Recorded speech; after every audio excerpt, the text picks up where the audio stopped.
16일 정부가 집값 안정 대책을 또 발표를 했습니다. 집값과의 전면전, 대출, 세제, 분양가 규제 다 꺼냈다. 일면 머릿 기사로 대문짝만하게 보도를 했습니다. 이 기사 보고 있으면 서울 집값이 당장이라도 폭락할 것 같은 기분이 듭니다. 이 신문 기사가 주장한 대로 대책 효과가 있어서 서울 집값이 하락하려면 두 가지 조건이 충족돼야겠죠. 하나는 주택 수요가 크게 감소하는 것이고, 이제 이것보다 훨씬 더 중요한 것이 이 기존 주택, 특히 이 다주택자들이 보유한 주택이 매물로 나오느냐 안 나오느냐일 겁니다. 다주택자의 매물이 나오지 않는데 집값이 하락할 것으로 기대하는 것은 불가능한 일이지 않습니까? 매우 자명한 사실이죠. 제 생각을 말씀을 드리면 주택 수요를 감소시키는 효과는 일부 있다고 판단이 돼요. 그러나 그것이 서울 집값에 영향을 미치기에는 턱없이 부족하다라고 생각이 듭니다.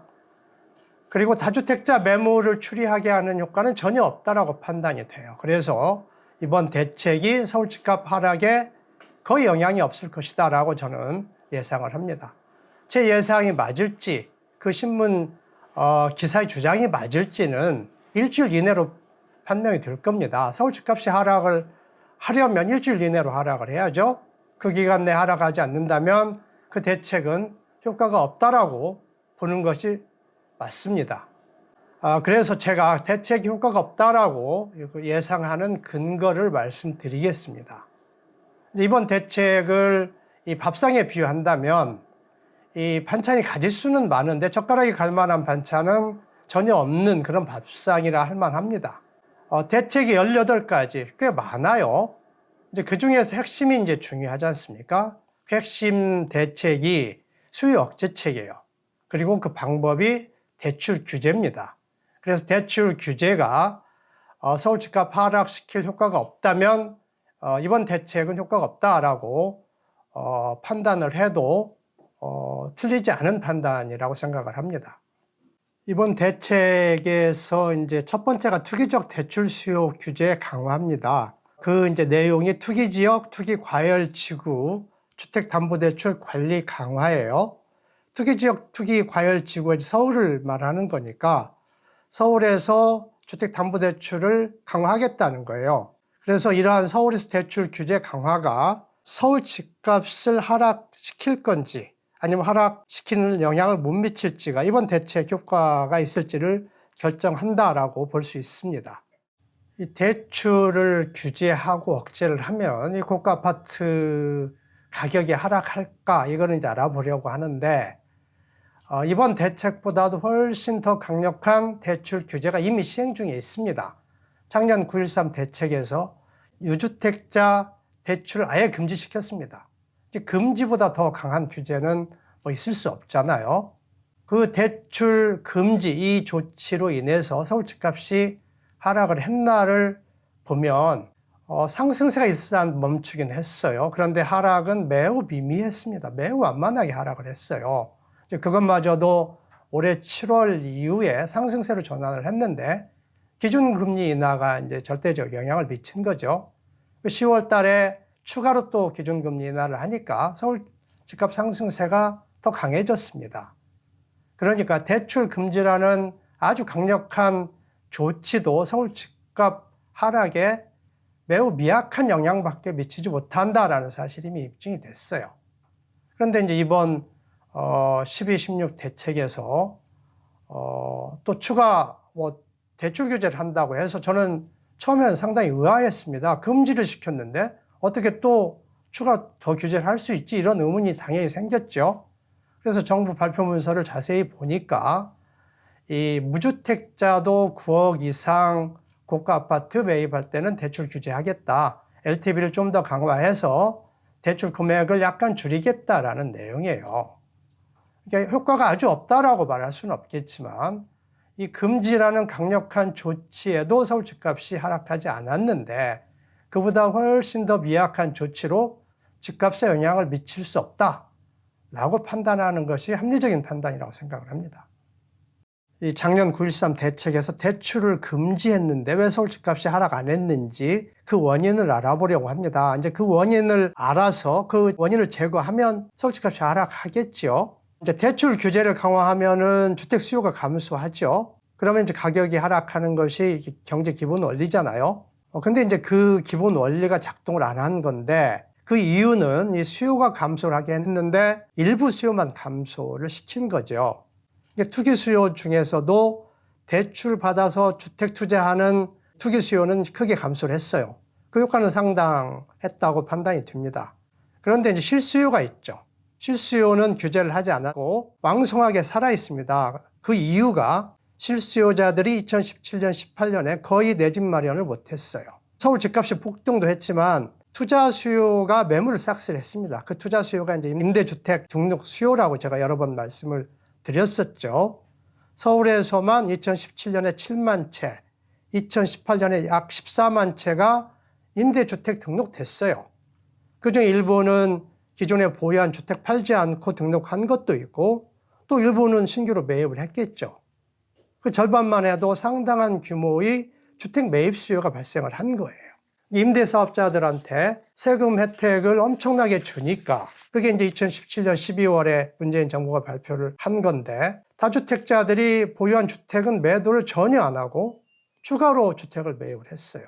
그 물량이 이제 2017년 18년에 무려 21만 채에 달하니까 실수요자들이 주택을 구입할 수가 없었던 거예요. 그래서 요즘 이제 신문 기사 보니까 서울 아파트 매입을 하는데 30대 비중이 가장 높다 이런 기사가 나옵니다. 30대 주택 구입은 거의 대부분 실수요죠. 거의 내 집 마련하는 수요들인데 이게 굉장히 왕성한 이유가 2017년하고 18년에 임대사업자들 매물 싹쓸이 하는 바람에 내 집 마련 못해서 그것이 대기 수요로 남아있다가 올해 이제 활발하게 구입을 하고 있는 거죠. 또 하나가 이제 투기 수요 중에서 갭 투자가 있는데 이 갭 투자는 왕성합니다. 갭 투자는 리스크를 지고 투자를 하는 거니까 투기 심리가 살아있을 때 활발한데 지금 이제 서울 주택 시장이 투기 심리가 싱싱하게 살아있단 말이죠. 그래서 이제 갭 투자가 왕성하게 살아있어요. 그래서 수요를 보면 투기 수요 중에서 대출 금지로 인해서 일부는 감소를 했지만 갭 투자하고 실수요는 왕성하게 살아있다. 그래서 공급이 이 갭 투자 실수요를 합한 것보다 더 많으면은 가격은 하락하겠지만 그렇지 않다면 가격은 상승할 거다라고 전망을 할 수가 있습니다. 정부 이번에 발표한 대책 문서의 이쪽을 보면 실수요에 대응하는 공급은 충분하다 이런 내용이 있습니다. 공급이 충분하다고 하면서 밝히는 공급 물량이 2018년 같은 경우에는 4만 4천 호를 서울에서 입주 예정 물량인데 이 정도면 충분하다는 거예요. 근데 앞에서 봤듯이 임대주택 등록 수요만 2018년에 14만 호잖아요. 여긴 실수요는 포함하지 않은 거예요.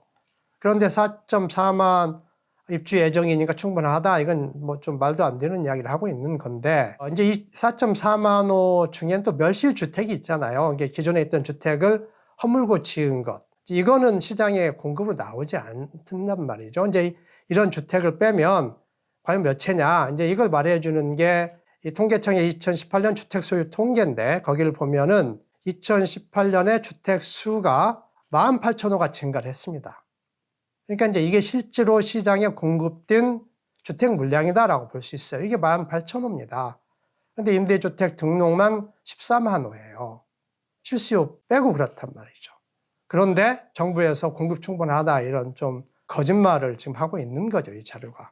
더군다나 다른 자료들을 보면은 2021년 이후에 공급이 감소한다라고 나와 있어요. 이제 공급이 늘지 감소할지는 거의 정확한 데이터가 뒷받침이 되기 때문에 이제 이런 미래 공급 감소할 거라는 기대감이 이제 투기 심리를 더 쌩쌩하게 살리고 있는 거죠. 서울 주택 시장에서의 수요 공급 상황이 이 갭 투자하고 실수요가 왕성을 한데 비해서 이 신규 공급은 매우 미미한다는 게 이제 통계에서 나와 있지 않습니까? 이제 그러면 이제 중요한 것이 기존 주택이 매물로 얼마나 나올지 이게 서울집값 결정하는 결정 변수다라고 볼 수 있는데 이제 이 수치에 대해서 이전 방송에서 비교적 자세하게 말씀을 드렸는데 이제 오늘 다시 한번 보도록 하겠습니다. 2018년 주택 소유 통계 서울을 보면은 이제 무주택이 195만 5천이고 1주택자가 136만 4천 가구예요. 그리고 다주택 가구가 52만 가구인데 이 52만 가구가 소유한 주택 수가 132만 호 이상이에요. 그러니까 자기가 사는 집 빼면은 80만 채 이상이 투자 목적으로 소유한 주택이죠. 이 80만 채가 매물로 나오느냐 안 나오느냐, 이게 이제 서울 집값 하락할지 안 할지를 결정하는 매우 중요한 요인이다라고 말씀을 드렸어요. 근데 이 80만 채 중에서 또 다른 자료를 보니까 이 전국 임대주택 등록 현황에 보니까 2018년 말 현재 임대주택이 전국에 136만 채가 등록이 돼 있는데 이제 서울을 추산해 보니까 약 48만 채였단 말이에요. 그래서 이 다주택자가 투자 목적 보유한 주택이 80만 채인데 그 중에 48만 채, 정확히 60%예요. 60%가 임대주택으로 등록이 돼 있어요. 앞에서 말씀드렸듯이 이 임대주택 등록하기 위해서 주택을 매입한 것이 2017년, 18년 서울집값 폭등이 가장 큰 원인이라고 말씀드렸죠. 그러니까 그 주택이 매물로 나오면 서울집값이 하락할 것이고, 나오지 않으면 다주택자 매물 안 나오니까 서울집값 하락 안 할 거다라고 예상을 할 수가 있어요. 임대주택이 매물로 나올지가 이제 극도로 중요한 요인이잖아요. 그래서 이번 대책에 임대주택에 관한 이야기가 있길래 내용을 봤습니다. 한번 같이 보시겠습니다. 이번 대책 발표에 임대등록제도 보완이라는 이 대책이 있어요. 그러니까 혜택을 폐지하거나 최소한 축소도 아니잖아요. 그냥 제도 보완하겠다는 거죠.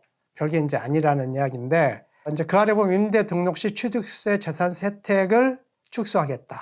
근데 이제 임대사업자에 대한 세제 혜택의 핵심이 양도세를 70%나 감면해 주거나 혹은 이제 10년 보유하면 아예 1원도 안 내도록 해주는 거. 이 엄청난 혜택이 있고, 이것 못지않게 큰 게 종합부동산세를 전액 면제를 해주잖아요. 이 두 가지 때문에 돈 많은 사람들이 임대주택 앞다퉈서 매입을 하고 등록을 한 건데, 이건 그대로 유지를 해요. 손도 안 댔습니다. 그러니까 임대주택 매물출이 될 가능성이 전혀 없죠. 그래서 다주택자 매물이 안 나오니까 저는 서울 집값 하락은 없을 것이다 라고 단정적으로 전망을 합니다. 이번 대책에 대한 결론은 대단히 실망스럽다는 겁니다. 정부가 이 서울 집값 하락시킬 의지가 전혀 없다라는 것을 다시 한번 이제 확인시켜 준 거죠. 지난번에 이제 국민과의 대화에서 대통령 발언 때문에 시청자들 대다수가 분노했죠. 또 최근에 이제 경실련이 정부 집값 정책 잘못해서 서울 집값 폭등했다라고 데이터들을 제시를 했어요. 매우 강력한 비판을 했습니다. 그래서 언론들이 이제 그걸 또 보도를 하고 여론이 굉장히 지금 나빠지고 있어요. 그러니까 청와대가 뭔가 무마할 대책이 필요하다 해서 부랴부랴 내놓은 것 같아요. 그 이상은 아니다라고 저는 평가를 내립니다. 저희 방송 내용에 공감을 하시면 구독을 꼭 눌러주시길 부탁드립니다.